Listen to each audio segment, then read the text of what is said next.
दोस्त, नमस्ते, प्रणाम। मैं हूँ आपकी वंदना। स्वागत करती हूँ आर्य फिल्म के चैनल पे। आप सभी का स्वागत है।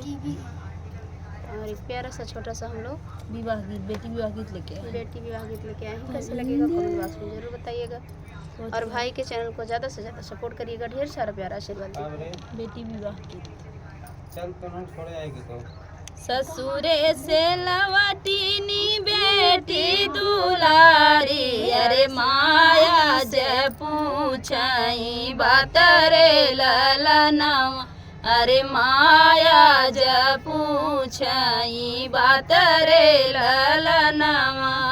कैसन हई बेटी सासु तोहार, अरे कैसन ओ न कर स्वभाव रे ललनवा, अरे कैसन ओ न कर स्वभाव रे ललनवा। बहुत सीधी माई सासु हमारी, अरे बड़ावाई ओ न कर स्वभाव रे ललनवा, अरे कड़वाई ओ न कर स्वभाव रे ललनवा। ससुरे से लवटीनी बेटी दुलारी, अरे माया जे पूछई बात रे ललनवा, अरे माया जे पूछई बात रे ललनवा।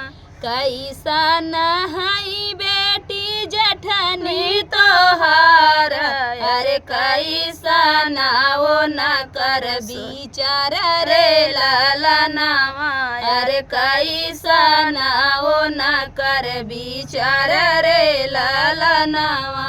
बहुत तीखी माई जठनी हमारी, अरे अलगे के ओ न कर विचार रे ललनवा, अरे अलगे के ओ न कर विचार रे ललनवा।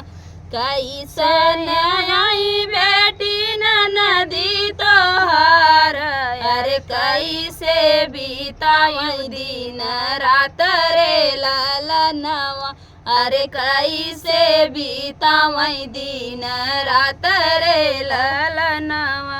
बहुत दुलारी माई ननदी हमारा, अरे अगिया लगावई दिन रात रे ललनवा, अरे अगिया लगावई दिन रात रे ललनवा।